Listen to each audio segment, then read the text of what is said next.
chat about exams. Now, for those of you who might be new to the podcast, just a little reminder of who we all are. So my name's Leigh and I'm the training manager at Adoption Focus. And with me today are Jason and Lisa, our education experts. Hi everyone, so I'm Lisa. I worked in secondary schools for about 13 years as a maths teacher, held a variety of positions, including head of department, and I'm also an adoptive parent. Hi everyone, I'm Jason. I'm currently working as the education advisor for Adoption Focus. Previously, I've had 20 odd years in primary schools in various jobs, and then that was the last one of those was being a head teacher. So fascinating roles, and also a foster parent. So hopefully gets another perspective on things too. That's brilliant. Thanks both. So today we're talking about exams for our adopted children. And I think we've said, haven't we, before we came into the podcast, that this is a fact heavy session. There's a lot of information. A little It is, bit, yeah. yeah. When I started looking at this, I thought it's actually going to be lots of info. I mean, we don't know. People listening to this might be really well up on what happens in schools and the exams and so on, but we don't know. So it's probably best to just give as much information as we can, just so in case people need it. Yeah, absolutely. So with that being said, let's try and delve into it all then. So I think it's best if we split it between what exams are there in primary school and what exams are there in secondary school. Well, go on, Jason. You can go first. Let's start at the beginning.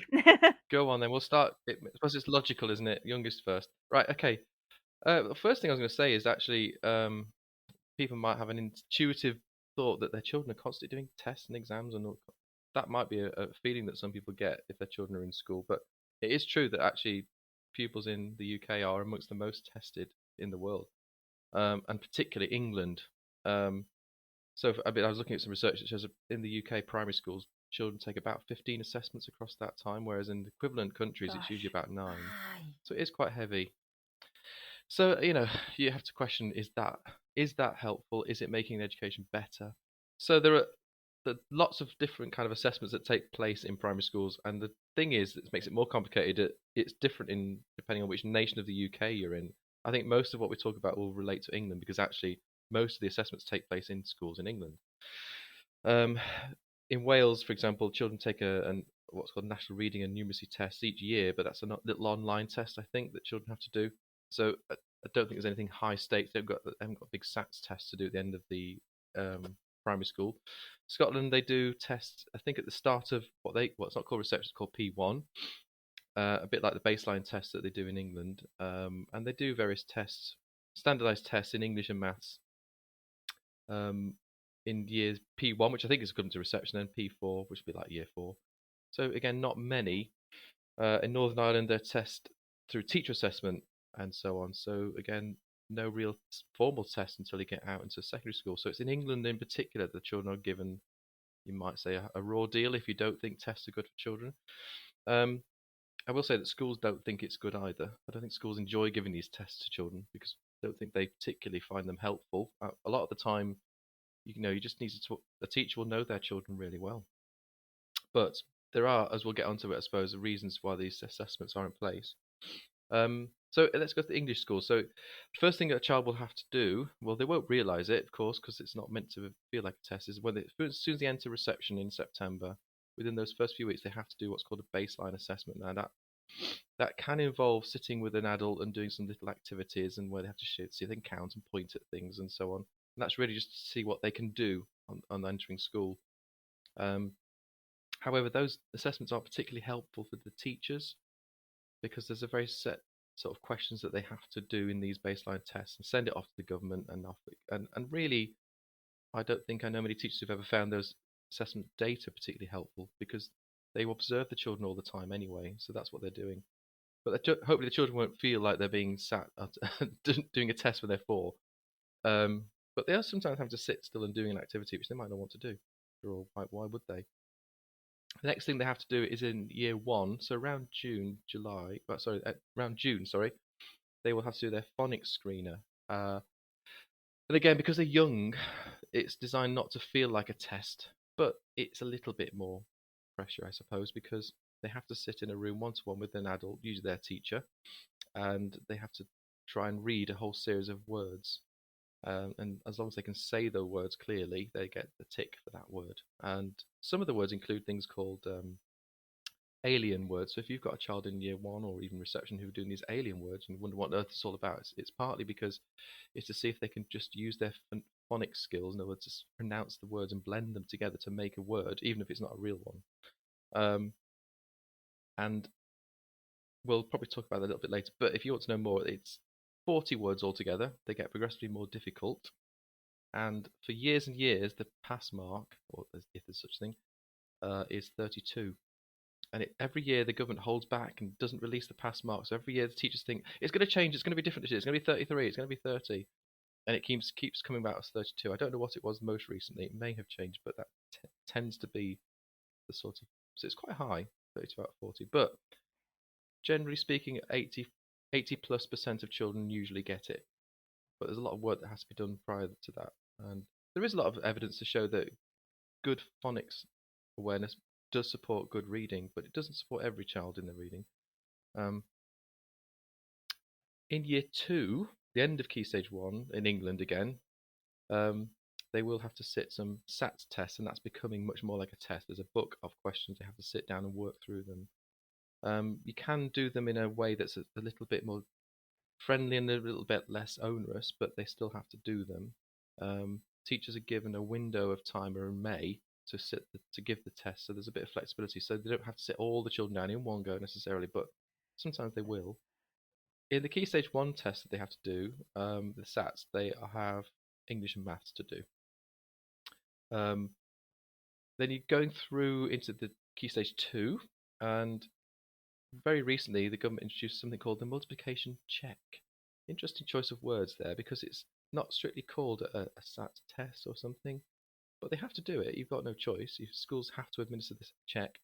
It's designed to see if the children by year 4 do know their multiplication facts, up to 12 times 12, which is the expectation now. And it's an online test, so they have to sit in front of a computer or a tablet and click on or tap the appropriate answer, and it times them out. So you've got 5 seconds, 4, 4, 3, 2, 1, out, gone, next one. So you might have, there are questions around that one as well, in terms of some children can do that, some can't even move the mouse in speed or find the finger on the screen, and some would be faster just saying the answer, but that's not the way it's administered. So I suspect it's because it's easier to analyze the data if it's been done straight into a computer rather than an adult sitting there listening to the answers and ticking them off and then typing them up or whatever. The other thing about that is those results are not published. They're not put into a league table or anything. So I'm not quite sure what the purpose of it is. Is it so the government can check that children are learning, or is it to put pressure on schools to make sure that they are pushing the children to get those tables facts done by year 4? Don't know. Then the next big one, which is what a lot of children in year 6 will be thinking about, and it gets talked about quite a lot, is the Key Stage 2 SATs, and they are really heavy. This is where things can feel pressure, and where they can experience some stress and pressure. For our children, that can be difficult. So what they have to do, and this happens in May, so usually around the second week in May, they have to do 3 maths papers. It used to be 2, and so now there's 1 arithmetic paper, which is purely calculations that they have to do. It's not mental arithmetic in the sense of having to answer questions out loud. You write them down on the sheet, but they're all calculations. And it's timed. Then you have to do 2 longer papers, about 45 minutes each, of reasoning questions, which involve a lot of reading, problem-solving type questions. And then they have an English reading test. That's if you've ever seen one, I would encourage anyone who's never seen a Key Stage 2 English reading paper to go online and just have a look at one and try and do one, because they're really difficult. They're very challenging. The sort of standard of expectation is incredibly high. And then there's an English spelling, it's a grammar and punctuation test, and a separate spelling test added into that one as well. So it's a lot. And you have to do it all in a week. Now, the difference between Key Stage 2 and Key Stage 1 is that Key Stage 2, the days that you administer those tests are set. They're statutory, and schools have to do them on that day. You can't sort of do it in a more gentle way. Like I say, in Key Stage 1, there's a window of time in which you can give those Year 2 children some tests. You can do them in small groups if you like, as long as you complete them within that sort of few weeks. Key Stage 2, you've got to do them on the day that it says. There's no allowance, and you have to sit them down. They have to do it at the time, and so on. It's a lot more It does formal. sound And there are incredibly ways that formal schools, for little children, and I'm surprised at how much there is in how short a space of time as well. That it's sounds, intense. It really is. yeah, it sounds like it really does emulate the GCSEs in many respects in terms of the formality of it, and I'm surprised by that. Yes. It's difficult. It's really difficult, and it's a tricky balancing act because schools have to try and get the children ready as much as they can, but you equally don't want to hothouse them either too much. As in, just do SATs preparation all the time. Some people, it depends on how schools react to that pressure, and as if parents listen to this, if their children are in Year 6, might be fed up of hearing the word SATs, might be getting SAT style test questions sent home as homework to do. Or may Mm, not. It depends. Schools handle it in different ways, and I suppose it's interesting to know what it's like. Actually, Ofsted don't particularly like hot housing, as you might call it. In other words, over preparation, because there's meant to be an argument that if the children have been taught properly, they should be able just to sit for tests and do them. But it's not quite like that, because the reality is that tests require a lot of technique. A yeah, lot of technique. So children who might have a really good understanding of the content will struggle to answer the questions because they're worded in particularly difficult ways, and you've got to know tricks and tips and things like, even such things as, if a question's worth 3 marks, you've got to put 3 bits of information in the answer. And a yeah, child might not know that really instinctively. Why would they? They might just give an answer that's fine, but it's not enough. And it's just, and so lots of it isn't actually about teaching and learning in the sense of the curriculum. It's more about teaching how to pass a test, and how do you manage this type of question? What kind of thing do you need to think about? And how to skip past it if you're running out of time. And those are quite difficult things for if you're 10 or 11 years old, to actually think, I've only got 45 minutes, and I've only done 5 questions, and I'm halfway through, and you can't just linger on it. You've got to move on. There's a lot and you you're have to do. right. Those aren't skills that children intuitively have. So No, whilst you don't want to over prepare them, you don't want to hothouse them, they're not going to pick up those types of skills in order to show their ability without having practiced them to some extent. And yeah, trying to tread that line is really difficult, isn't it? Giving them adequate preparation, but not placing too much pressure on them. it's a very fine balance to achieve, where you want the children to feel a sense of, I want to do my best here and achieve, but without overdoing it, so it tips over into stress. I suppose the thing is, it's all about getting the right balance between healthy stress and an appropriate amount of stress. But if it tips into something that becomes anxiety and more crippling, then of course that's not appropriate, and that's where we have to be very mindful for our children. So yes, there's, in terms of the administration of the Key Stage 2 test, yeah, it's hard, it's difficult, it's challenging, and schools are subject to random checks and monitoring to see that they're administering the test correctly. And people are quite terrified of being given a maladministration for something quite minor. So the teachers, there's only very, very limited amounts of support that adults can give the children during the SATs tests, and they can't be seen to be doing anything that might be considering overly helpful, because they get a maladministration, and that's it.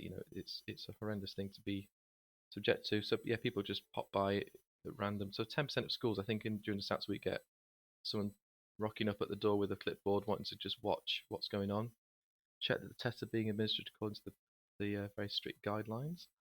They'll probably walk in, if the test's happening at that moment, they'll come in and have a quick look, check that what they're doing, check the adults. They might speak to some of the adults and see that they've all had appropriate training, so they know how to administer and support children to the right Wow. extent. And one thing they do, and this is not relevant to parents, but I suppose it just helps to give that bigger picture, is that the tests have to be kept locked in a cupboard and signed in and out by only authorised people. It's a bit, you'd think they have the crown jewels in the school, for example. It is ridiculous. So yeah, you have to have a sheet. I remember having a sheet pinned to this cupboard door, and I had to keep the key away from anyone else. And it had, every time I opened that cupboard door to look at the papers and check we had the right number to give out test, I had to sign it off, date it. Someone else had to countersign it and stick it on and keep Wow. it there. And just in case someone came and checked that that this was that things are being secure and there's no chance of them being compromised, that someone Mm. might sneak and look at a paper. What were they going to do You with see, it? that happens with GCSE and A-level papers, and I kind of expected that because they are kind of the end point of secondary Mm, school, education for many. And yeah, I hadn't really thought that the same would apply yeah. in a primary school. So Unfortunately, however, for parents that's not really very relevant. It's just that there's this whole swirl of pressure that's being imposed on schools at that time, yeah. and it's difficult to try and make sure that that isn't passed on to the children, and that's very important that it isn't um, excessively. I think I think it is helpful to know though, because actually, as a children, I imagine are filled with anxiety around exam time, especially our adopted children who are already often in a Yeah. high state of anxiety at school and don't want to fail, don't want to feel shame. As parents, then we're going to feel that stress. But it's good to also know the pressure that school are under, because sometimes when everybody's stress levels are high, that can lead to real Mm, Yeah. miscommunication. But going in as a parent and thinking, well, actually, you have to do this whole military operation with a filing cabinet and a key, it can just help to know where people are coming from. So I think it is I think helpful. you've hit the nail on the head there that actually exam seasons are very pressurized time. And yes, the children are absolutely first and foremost. They're the ones we need to be focusing on. But actually, parents are going to be feeling that stress and staff are going to be feeling that stress as well. And when you have three different sets of people feeling stress, it can mhm, lead to difficult conversations and yeah, perhaps not going the way that you want them to go. And having an appreciation of everyone else being stressed can help. absolutely. I think it's really important, and I'm sure we'll talk quite a lot about Yeah. strategies and recognizing stress and what to do if we're worried about any of that. Well, I think in comparison, secondary schools actually seem, and I didn't think I'd say this, but I think they seem kind of almost less assessment heavy than the primary schools, or at least in terms of formal assessments. So, years 7, 8, and 9, yes, there'll be end of unit tests, end of topic tests, end of half term tests, or little ones along the way. But generally, they're going to have an assessment probably towards the end of each of those academic years. They normally happen towards the end because that's after the exam seasons for GCSE and A level, which allows staff to kind of like spread out the preparation and marking, but also allows TAs to provide access arrangements. We'll talk more about that in a bit. But those exams in 7, 8, and 9 are internal exams. They're set by the school and they can run them however they want to run them. The purpose of them is often to kind of summarize a child's development over the course of that year to kind of see how much they've taken in from that year's content. It's also an opportunity to find out what they don't know, and that can be passed on to their class teacher for the next academic year. So there is some kind of formative information that can come from that and help them in the following years. And in some instances, those assessments can be used to think about what sets they might go into. So if your English, Maths, and Science classes, for example, are setted, then that those end of year tests can be used to kind of inform the setting. I would say that they shouldn't be the sole basis to inform setting because children do not always perform as well Hmm. as they can in assessments, but it is often a starting point that's looked upon. So yeah, that's kind of early on in the year, but they're internal assessments, and we can talk more about how you prepare children for that in a bit, and how much emphasis you should place on them. But then as you move into years 10, 11, and then 12 or 13, if your child stays on to sixth form, then we really are talking about mock weeks and the GCSE and A level um, exam seasons. And as you would probably expect, they are, as we said before, they are military operations. They're very pressurized, they're very formal, they have to be sat on certain days. The school have very little control over many aspects of it, really. They have to start at a certain time, finish at a certain time, the amount of help they can give, all of that is controlled by the exam boards and not the schools themselves.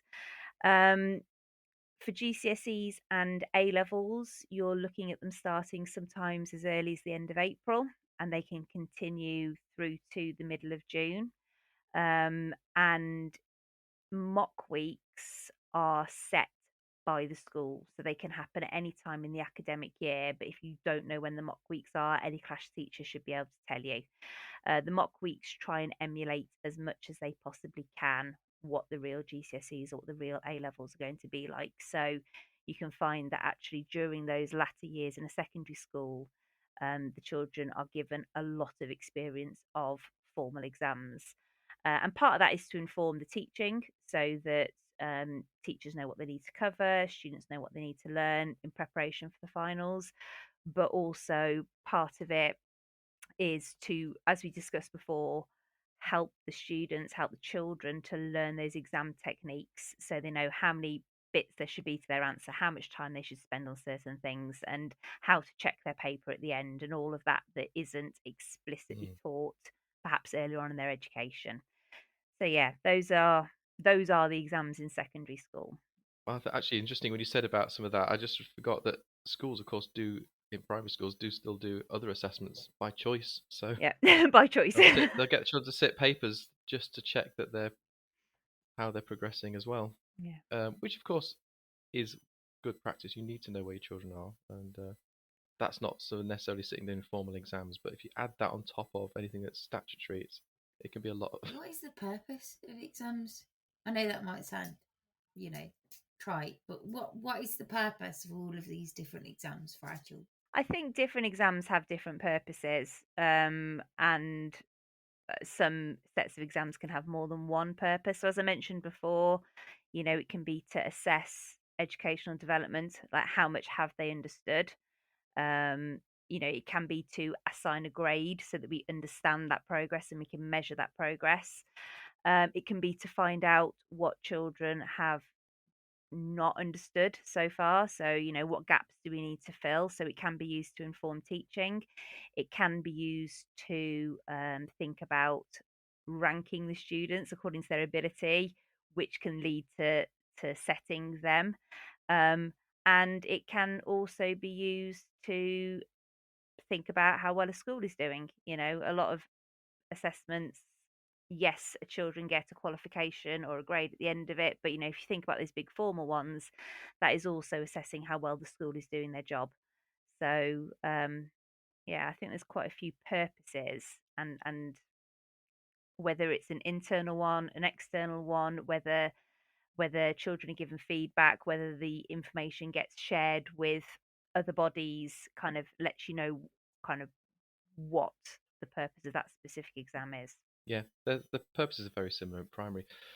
One thing I probably should have said earlier about the Key Stage 1 at the end of Year 2, although they do sit SATs tests, what the teachers report or what the schools report in terms of the children's attainment and progress is actually still a teacher assessed grade, as it were. So the SATs have to inform what the teacher does, but the teacher has the ultimate say because obviously they know the children better. They know them more holistically in terms of day in, day out, what they can do, and not just on the basis of a snapshot. So a 7-year-old child on a day might or might not be in a good place to perform on that test. So it's to make sure it's a bit fairer that it's a teacher assessed grade. And in Key Stage 2, writing is a teacher assessed thing as well, because they for years did try having writing tests, but it's very difficult to try to find a test that judges quality of writing. It's so subjective.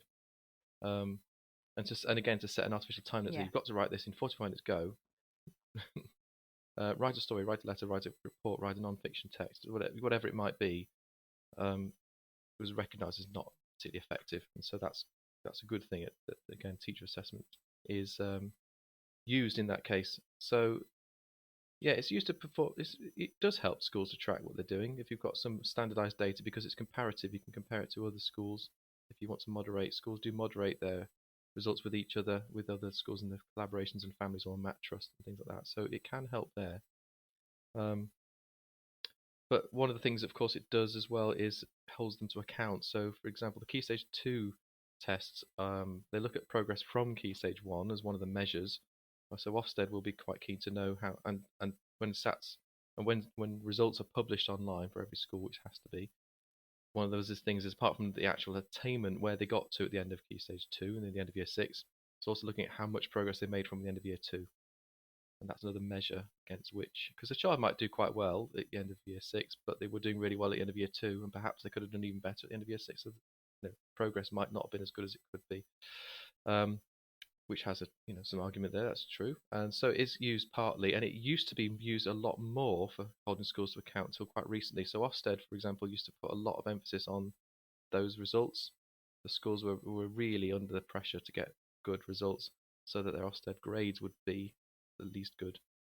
And over the last sort of few years, the inspection framework's changed, and a lot more emphasis is now placed on the curriculum and the provision that's being taught, the quality of the education in terms of what the school's teaching the children, and that less emphasis on the actual results at the end, which I think is a lot better. And most people have welcomed that and said that's a much more sensible way of judging progress. So it has to take a little bit of that pressure off schools in a sense, because it's artificial. Because again, if it's too much pressure on schools, it can trickle down to the teachers and to the children, and whatever people might try and do to stop it, it can.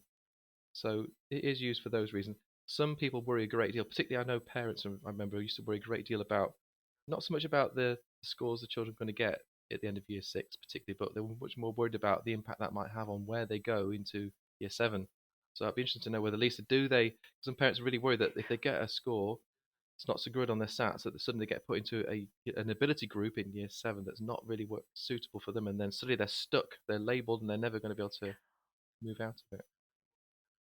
Well, interestingly enough, while you were talking, it kind of sparked something in me. And I'm not saying that every school does this, because I've never had a position that enabled me to see the magic of calculating a child's GCSE target grade. These were just letters or numbers that were kind of given to us. But in every school that I have worked in, I was told that they're based on how the children did in Key Stage 2 SATs. So actually, I have worked in places and have experience where year 7 setting was based upon what they got in their Key Stage 2 SATs, but then also their GCSE target grade is based on what they got in their Key Stage 2 SATs. However, as a parent myself, I still don't think that would make me be overly worried about what my child gets in their Key Stage 2 SATs, because I can still advocate on their behalf, and I can still say, progress is not linear. Some people make excellent progress in primary school, and then perhaps it will tail off as they get a little bit older, or vice versa. You can use current work to show that they are performing above the ability set that they're in, or not in line with the ability set they're in, so perhaps need to go down a bit. And also, I don't know if I'm going to be shot down for saying this, but I don't think there's anything wrong with having a low GCSE target grade, to be honest, because the target grade is just that's it, a target. You can exceed it, you can not meet it. And I think there's nothing wrong with thinking, right, well, I've been given a target grade of a C, let's say, well, no, sorry, numbers, I've been given a target grade of a 4, which is a pass at GCSE, but I think I can get a 7, and I'm going to push for that 7. There's nothing wrong being motivated the opposite way. So even though I know that Key Stage 2 SATs are used for setting and target grades, I still don't think that I'm overly worried about what she's going to get, because there is flexibility. So I didn't want to scare anyone by saying that and say, right, that's it, your child's educational future is determined by those Key Stage 2 SATs. They are used, but we can still have flexibility around that, as long as we advocate for our children, and monitor that things are right for them in their current Good class point. and in their current The setting. thing about those predicted or targeted GCSE grades, it's just a formula.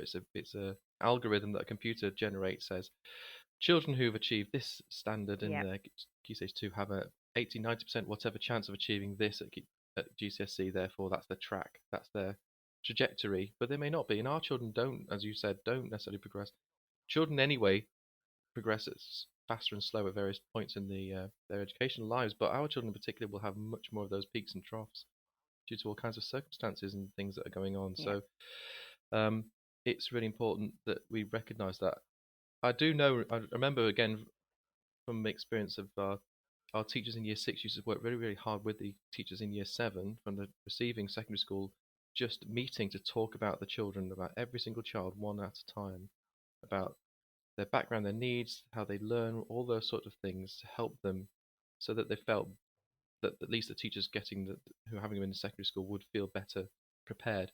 And as part of that, sometimes, yeah, absolutely. More And than as just part a of that number. conversation, sometimes the teacher would have to say, look, they've flunked the SATs for various reasons. Something might happen. There might have been a death in the family. All sorts of things happen to people. We had children sitting SATs who were really not very well. I remember that, for example, and they just weren't going to be able to perform. Um, they just can't. Nobody can. So the results don't reflect their actual ability. So those conversations are really helpful because they can then show them with evidence that not to just say that grade's going to be appropriate for the set that they might be potentially put into. So yeah, teachers do have those conversations and challenge it.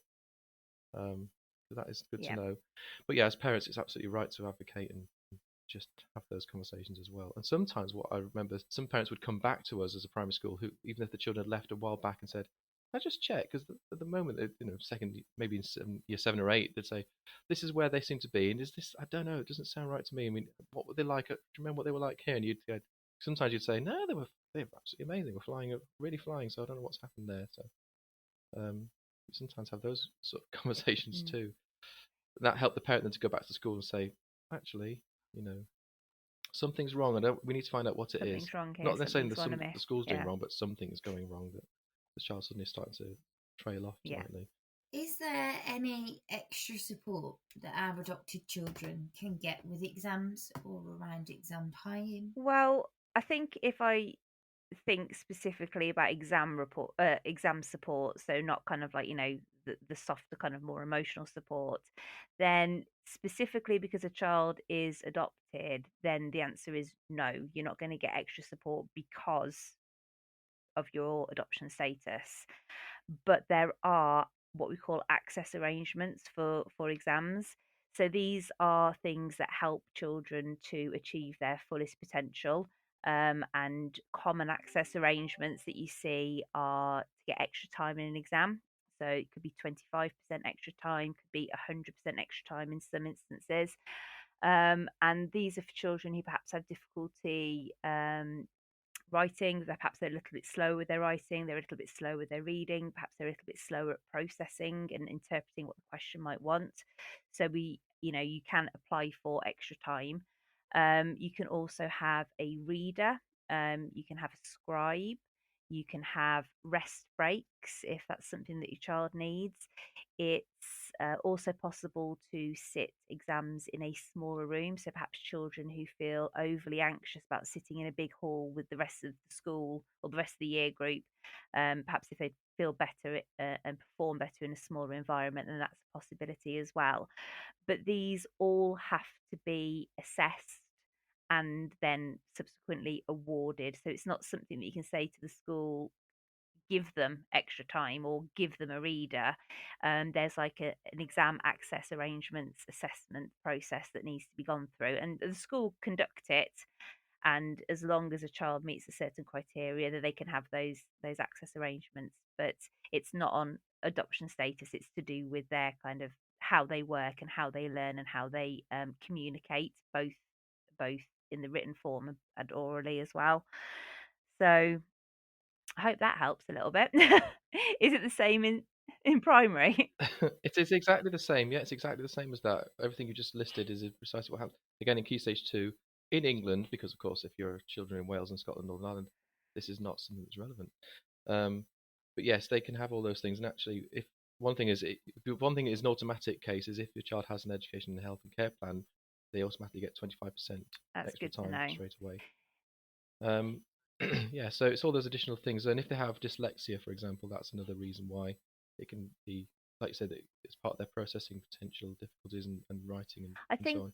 Because they may have the capacity, they might actually understand the content of the test, but they just haven't got the yeah, speed to answer them, and that's why I suppose it's saying it's only fair they give it a bit of extra time. And reading is really important. Although in the Key Stage 2 test, adults can read questions in ah, maths and grammar yeah, to the children.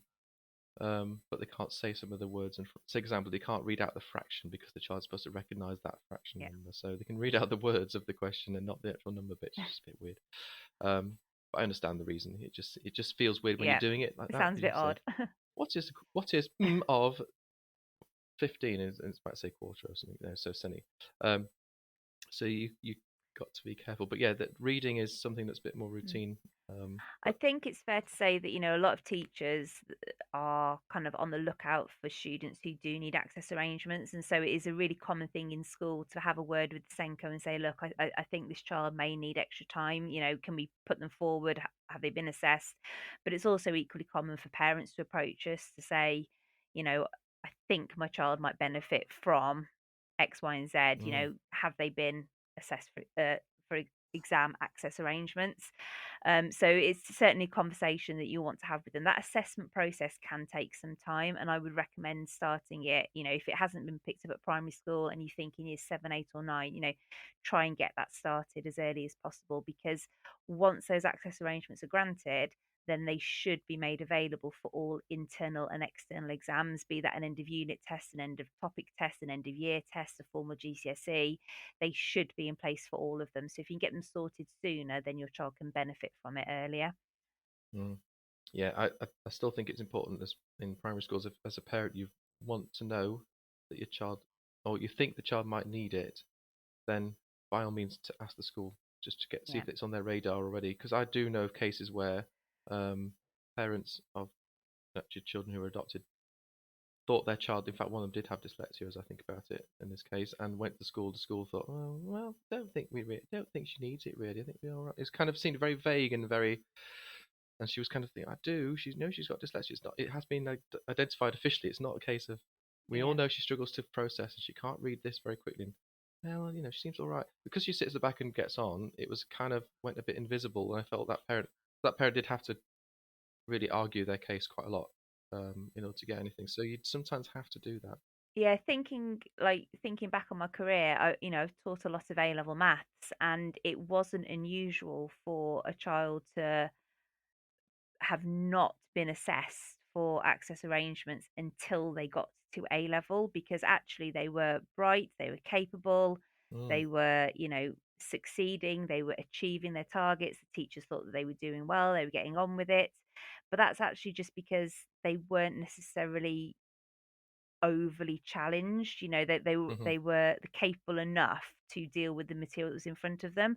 And so it wasn't until A level that you recognise that perhaps actually they were a little bit slower processing, Yeah. or and it so even if it's not picked up early, or even if your child is doing very well, that still doesn't mean that they can't access it later on, or that they might not need it. So just Mm. keep your eyes open, because as I say, picking these things up in A level is also quite common.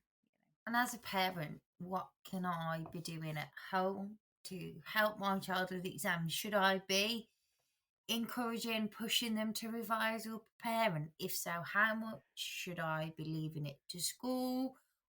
What should I be doing? Well, I'm dying to jump in here, but I don't know. I don't, I, I might again though. I might Go be ahead shot then. down You jump in. by ex colleagues for what I'm about to say. But for 7, 8, and 9, I really wouldn't worry too much. They are internal exams. A lot of it is formative to find out, what the child needs to cover next year. And the teachers will be doing revision lessons. They'll be setting their homework that covers revision topics. And yeah, positivity, encouragement, being aware of it, supporting them how they. But I wouldn't stress about it as a parent. I'd just be making sure that my child was okay, doing the homework, going to school as much as possible. Obviously, if they're not coping, if they're finding it very difficult, if they're finding that there's too much pressure, I would be kind of talking to the school about it and saying, look, we need to ease back on this a little bit, because little Millie isn't doing very well. She's not coping with the pressure, and we need to protect her from that. But because they are internal exams, I don't think that there's so much to worry about as a parent. But that does change when you get to the latter years, because you are thinking about those formal GCSEs, those formal A levels. I haven't really mentioned vocational courses at all, and that's because they generally are assessed by coursework throughout the year. But if they do have assessments, then kind of any advice that I Mm. give would be applicable there. Um, I think in terms of what we can do as parents to help around those big exam seasons, well, there's practical things. So we can perhaps try and find a space at home that can be dedicated to revision. It might not be nice having your dining room table taken over for 3 months as it's a revision dumping ground, but if we can kind of allocate a space for them where they can go, that's really helpful. We can encourage them during revision to not be engaging with electronic devices. Sitting for an hour browsing your Mhm. phone isn't doing an hour's of worth of revision. So, trying to perhaps turn off the TVs that are in the background as well can be really helpful. But many children will need help organising themselves. So at GCSE, they could be having exams in 10 or 11 subjects, and each of those subjects might have one, two, or three papers. So they could be trying to organise themselves to revise for somewhere in the region of 30 exams over a relatively short time frame. And that's quite a logistical nightmare. You've got to go to school still, you've got to do your other activities, see your friends, get a bit of downtime, and find time to prepare for 30 exams. So actually sitting down with them and thinking, right, well, when in the week is there time for revision? How many subjects have you got? So can we put a different subject on each day? What kind of time frame do you think is a good time for you to revise? Are you someone who focuses best in kind of short bursts of about 30 minutes? Some children actually are quite capable and enjoy settling down for a 3 hour block, but it doesn't work for everyone. So perhaps just having those conversations with them to try and draw up some kind of plan for their revision about the logistics of it. Where, when, how long, and what am I going to focus on? That would be really good. Um, Teachers do provide and can provide lots of stuff to do within that revision time. So hopefully they'll be coming home knowing what they need to do when they settle down for maths revision. They might have a past paper, or they might have a website to go on, or something along those lines. But if they don't have anything to do, if they're struggling to find something, then you can try and encourage them to create revision cards or mind maps for topics. Those are always fail safes to fall back on. But if you find repeatedly that they've got nothing to do, that they don't know what to do, then that might be when you as a parent step up and speak to the school and say, right, okay, could you give me or point me in the direction of where they can go during their allocated revision time for English or French or whatever. And your child the best. You're the one who's going to know whether they're capable of organising themselves or whether they'll be able to pull the right worksheet out of their bag to do. But if they struggle with those kind of more organisational things, then we can practically kind of be on board Mhm. to help them. As well as perhaps thinking about what we can practically do to help, I think really one of our primary roles as parents is to make sure that they're emotionally okay and look after their well-being. So we can think about perhaps lessening their other responsibilities, or again talking with them about how they can lessen their other responsibilities. So um, if they perhaps attend training sessions 3 times a week, can that be temporarily stepped down during exam season so they just go once a week? If they have a part-time job, which many 16, 17 and 18-year-olds do, can we perhaps encourage them to do less shifts, or perhaps knock it on the head for exam season and return to it in the summer break afterwards? If your child is someone who helps out around the home, they maybe have their jobs or their chores, their responsibilities they do. Is it possible that we can perhaps alleviate some of those during exam Mm. season to give them that little bit more time? And then also encourage them to do things other than revision, other than stressing about it.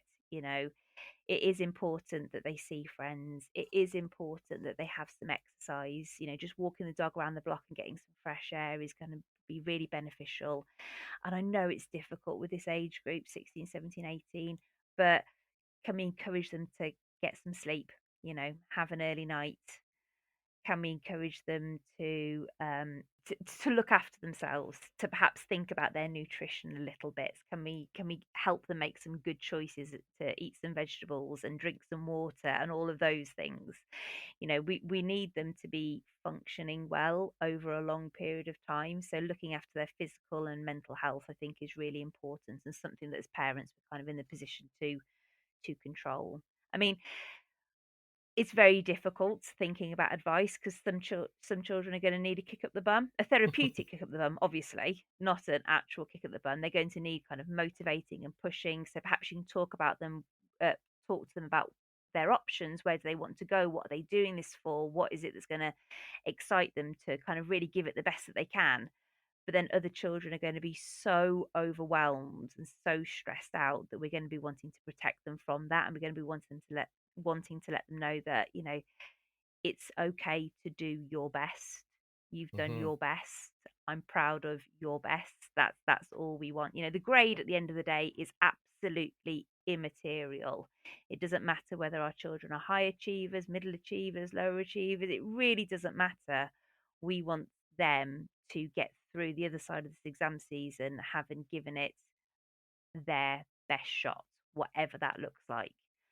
And how you motivate your child to give it their best shot is different Yeah, for certainly is. each child. Those are kind of some general practical and kind of like more supportive bits of advice.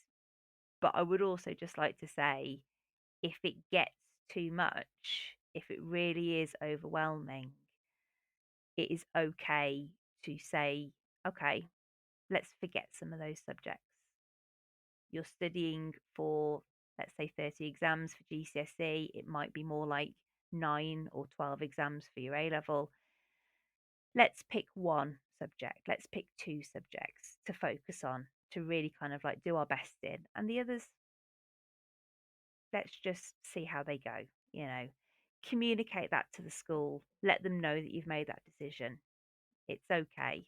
There may be pressure from the school to say, they can't write them off, but actually for our children, their mental health comes first. And if it's too much, Of then course it does. it's perfectly okay to say no. There are opportunities later in life to get more qualifications if that's something they want to go back to. It doesn't have to be done at the age of 16, at the age of 18. It's okay to say no, we're going to put our mental health first. After all, a lot of our children are developmentally delayed, aren't they, for various reasons? And so Very true. 16 is fine, but they're not products coming out of a factory line that are ready at a certain date and time. So they might not be ready at 16 to do these things. They might be ready later on. We see people who go back to do studying, don't they, in their early 20s sometimes and things, because they're suddenly feeling a bit more like they're ready for that, so they can access it. So I think it's just making sure that we look at the bigger picture and don't panic too much sometimes about it's Yeah. happening now. If they don't, that's it. They've written them off, Absolutely not. I mean, even more so at primary school, for goodness sake, we have to sometimes get a bit of a realistic thing when we start getting stressed over it. They're 11, Yeah. Let's just stop and think about this for a minute. What does it really matter? I mean, I'm saying this from a person who used to really get stressed about stats from a different point of view. But when you look at it really in the grand scheme of things, no one's going to be looking back and there's an adult thinking, God, I wish I'd done a bit more of my stats in year six. My life would be a lot better if I had. It's clearly nonsense, isn't it? So Well, I can remember picking up my A level results and being absolutely distraught because my history grade wasn't where I wanted it to be. And I was absolutely distraught. I genuinely thought it was the end of the world because it wasn't where it needed to be. And actually, in retrospect, it's had zero impact on my life at all. Absolutely zero impact. And I just think to myself, all of that hurt and all that worry and all of that upset, was it really worth it? No, not really. mm, But I believed it at the time was to be like life or death. And you're right, Jason, it's important to kind of take a step back. There are many routes and roads to happiness and success in the future. However, you measure those things, they're not dependent upon the grade. that's just what I was thinking about actually, because it comes to measuring. We all want our children to succeed. I don't think there's any parent out there that doesn't, of course, and no school and schools the same. But our children have often had so many barriers to overcome that they have had huge successes in so many ways. Like getting to school may just be a huge barrier every day that they're doing that and attending regularly. It's huge. So they're succeeding in so many other ways. They might There's just unfortunately not being measured. No one's getting a GCSE in kindness Yeah. um, or let's say resilience. The kind of things that really our children may be displaying really significantly, and ultimately these things are going to be really helpful to them as adults. But we just don't measure them, and somehow that kind of makes them seem artificially more important. The maths and the English seem more important. Of course, you need to be able to speak and read and write, and you do your maths. Of course, they're important skills. No one's going to say they're not. But there's other skills that just don't have to. We don't have to measure them. No one in work. Think about functioning in a workplace. The things that people need are those social skills, aren't they? And being able to cope with the pressure and balance your time and all those other things that come with it. These GCSEs are more like tickets into the next step. Yeah, and you saying about that English and maths, and speaking as an ex-maths teacher and someone who always had exam groups. I always had exam groups, but I also used to teach GCSE reset, and it was absolutely heartbreaking meeting some of these students in September who had kind of attached their self-worth to whether or not they passed their maths, and they hadn't. That's why they were with me, and they were in such a low place. Mm, And I used to take a real kind of pride in my ability to take them from that place and realize that they are so much more than their maths grade. And actually, the funny thing was, once they developed in confidence in themselves and that acceptance that they found it challenging, but they'd keep working at it and their best was good enough, many of them went on to pass because they had that belief mhm, in themselves. And so I just yeah, think it's so important. A lot of pressure is put on, and yes, a math grade does open doors for you. It's your ticket into many areas, but each child is worth so much more than the grade on the piece of paper. absolutely. And as parents, we need to try our best because it's a big external tide of that importance that's attached to these grades, but helping them to recognise the other things that they are really successful at and valuable for, and is really important, isn't it? And praising effort is a really important thing to do all the time. Don't worry about achievement. Praising for achievement is not helpful. It doesn't help people's mental health. That's something we actually say in schools. Be careful that you're not just praising achievement, but to praise the effort. Um, because for some people, achievement is something that's easy for them, and they find it difficult when they can't cope later on. If they get something that's a bit difficult for the first time, they actually struggle. Um, And I think that's it in supporting with the revision at home. It's we don't necessarily have to be supporting the work that they've done but oh, brilliant! You sat down, you had to do 30 minutes of French revision. You've done that. Well, you sat down for 30 minutes looking at your French work and doing a bit. That's brilliant. Well done. That is a big tick, isn't Absolutely. it? Because for children that find it, that are tired, that have perhaps had to mask at school all day and then they've come home and they've done some more. That's excellent. Well done. Yeah. End of. And I'd avoid any battles if they're just not going to be able to do it. Okay, I can see I can see it's not a good time to do it. We're not. Okay, just won't do it, and let's just leave it because the battle's not going to work. Even if you somehow succeed that battle and they sit down and do it, they're not going to gain anything from that session anyway. No one's going to revise. If they're feeling anxious and they're angry and upset, they're not going to actually learn or retain any of that stuff, are they? Because their brain's not in that right place at all. So sometimes you just have to pick your battles a little bit and recognize it's not, again, bigger picture here. What's really important. Are there any other tips that you guys have? Any conversations that we should or could have with school? Anything else to bear in mind? I think, as I was saying, if your child is struggling, you need to be talking to the school and having that conversation with them, and really kind of emphasizing that they need to reduce some of the pressure that they're perhaps putting on. But in addition to that, certainly secondary school, I'm sure primary schools as well, like we are really geared up for preparing for these exam seasons. So there are going to be revision classes that are put on and workshops that are done. And so perhaps having a conversation to find out what they're doing in school could be really helpful, because it might be that a lot of revision can take place actually within the school day.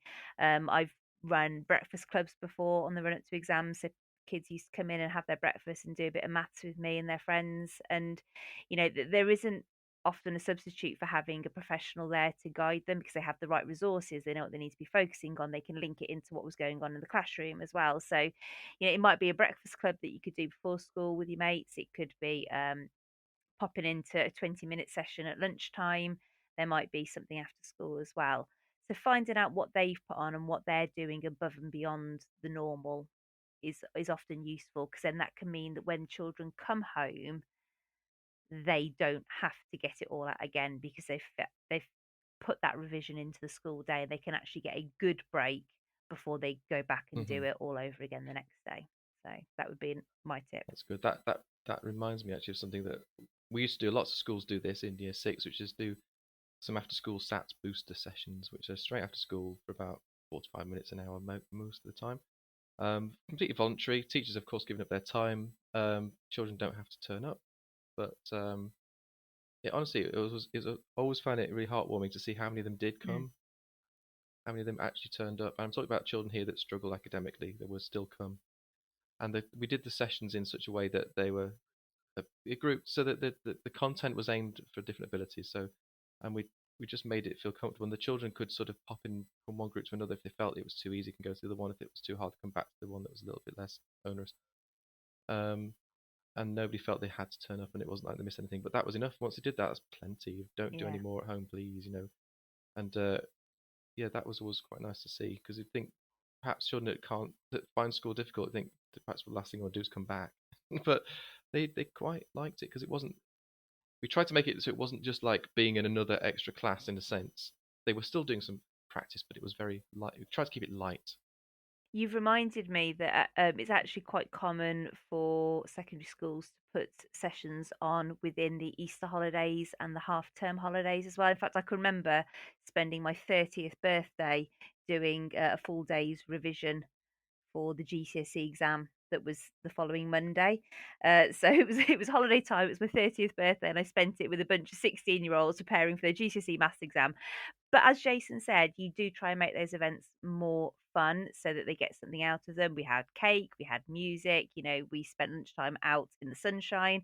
And in between, we were focusing on quadratic equations and the like, and trying to really get some good math knowledge in there. But it's, there are things that are put on, and teachers do try to break it up and change it up so it's not more of the same, and it does help them. I think children can sometimes feel quite isolated during those periods. So if they are doing a lot of revision on their own, that can lead them to feeling quite lonely and like they have to bear the weight of it. Whereas if they can do revision with their teachers, with you by their side, or with their friends, that has a lot of benefit. Thinking back, if your child does do revision at home, can they invite a friend over? Can they do that revision together? And there is benefit from your child being the stronger of the pair, because actually teaching another helps consolidate understanding.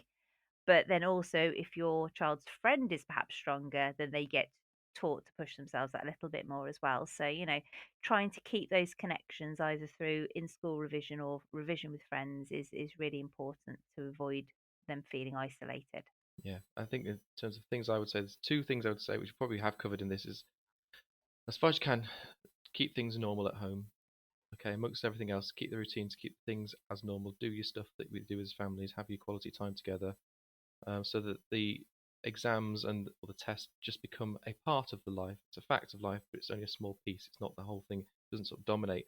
And obviously, like we always say, advocate, talk to school, make sure that school are very clear about what your child needs from your point of view, so that they actually more likely to get that. That's brilliant, Bo. Thank you. Again, a lot to take away, and hopefully you at home have found that as useful as I have. Please don't forget that if you have any questions, any contributions, or any suggestions for future topics, please do let us know, and you can contact us at education@adoption-focus.org.uk. Thanks for listening.